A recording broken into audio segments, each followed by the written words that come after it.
Good morning বন্ধু বান্ধৱীসকল। বিহু বতৰ যিহেতু হয়নে, সকলোৱে কাপোৰ ধোৱাত ব্যস্ত হৈছে, ঘৰ চাফ চিকুণ কৰাত ব্যস্ত হৈছে। ময়ো সেই কাপোৰ ধোৱাতে ব্যস্ত হৈছোঁ। সেয়ে ভাবিলোঁ এইদৰে পৰ্দাবোৰত যেতিয়া ৰিংবোৰ থাকে এইবোৰ মেচিনত দিলে বস্তুটো খুলি যায় নাইবা ভাগি যায়। সেয়ে মই ভাবিলোঁ আপোনালোকেনো মেচিনত কেনেকৈ দিব তাৰ এটা টিপছ আগবঢ়াওঁ বুলি ভাবিলোঁ। ময়ো সেই টিপছটো ব্যৱহাৰ কৰি এইবাৰ ধুইছোঁ, নহ'লে অন্য দিনাখন হাতেই ধুওঁ এই পৰ্দাখিনি, যিহেতু মেচিনত দিলে ভাগি থাকিব বুলি ভয় থাকে। আহকচোন আজি মোৰ টিপছটো কি সেইটো আপোনালোকক মই দেখুৱাওঁ। এয়া এখন মই চাদৰ বা যিকোনো কাপোৰ আপুনি ল'ব পাৰে, আপোনাৰ সুবিধাতে যি কাপোৰ থাকে। আৰু এইদৰে মই যিখিনি ৰিং থকাখিনি এটা মুঠা কৰি লৈছোঁ, দেখিছে নহয় কিদৰে লৈছোঁ।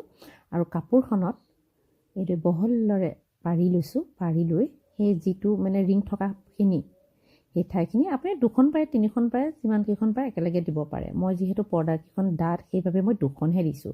আৰু ভালদৰে ৰিং থকাখিনি ঠাই বান্ধিম খুব ধুনীয়াকৈ, মানে যাতে ৰিংখিনি ওলাব নোৱাৰে বান্ধি দিলোঁ। দেখিছে নহয় মোৰ বান্ধোনটো কিদৰে দিছোঁ।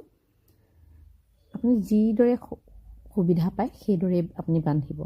ঠিক আছে, এইদৰে মই কেইবাটাও বান্ধি ল'লোঁ। কেইবাখনো পৰ্দা আছে যিহেতু মই 2খনকৈ 6খন পৰ্দা বান্ধি ল'লোঁ।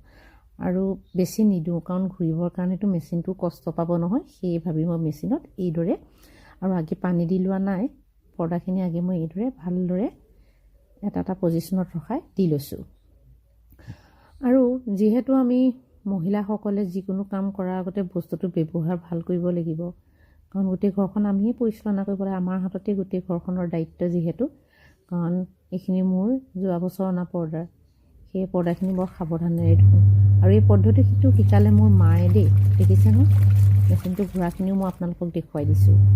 আৰু মায়ে ক'লে যে এনেকৈ ধুবিচোন, ময়ো তেনেকৈ ধুইছোঁ।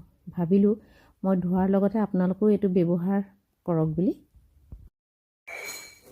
এয়া চাওক যিদৰে আছে তেনেকৈ যায়, নহ'লে খোল খাই যায়। আৰু এই পদ্ধতি আপোনালোকেও অৱলম্বন কৰিব বুলি ভাবিছোঁ। ধুনীয়াকৈ চাফাও হৈ গ'ল আৰু লাগি থাকিলে খোল খাই নাযায়। কিন্তু এইটো খোল খাই গ'লে মানে লগাবলৈ বহুত নহয়। আৰু আজি মোৰ ভিডিঅ'টো চাই কেনে পালে জনাবলৈ নাপাহৰিব।